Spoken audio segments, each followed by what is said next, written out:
हज़रत अबू मैसरा राहिमहुल्ला अल्लाह दे डर दी वजह तो किन्ना रोया करदे। जदों भी रात अपने बिस्तर ते आउंदे ते अपने बिस्तर नूं देख के इन्हां दियां चीखां निकल जांदियां, रोन लग जांदे ते अपनी ज़ुबान तो आंदे या लईता उम्मी लम तलिदनी, काश मेरी मां ने मैनू जन्म ना दिता हुंदा, काश मैं दुनिया दी जिंदगी ना गुजारदा, काश मैं दुनिया दी जिंदगी अंदर पैदा ना हुंदा।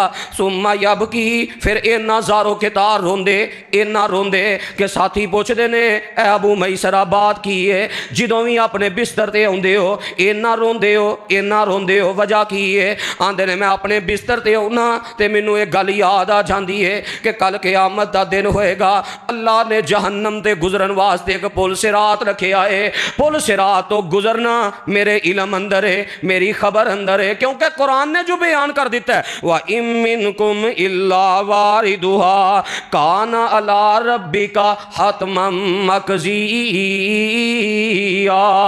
सुम्मा नुनज्जिल लज़ीना तक़ऊ व नज़रु ज़ालिमीन फ़ीहा जिसिया।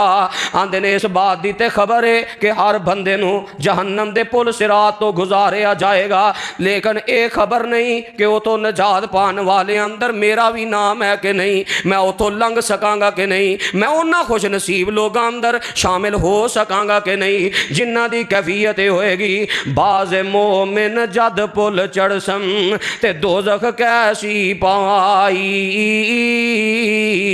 जल्दी लंघ जा जल्दी लंघ जा, नूर तेरे ने मेरी अग बुझाई।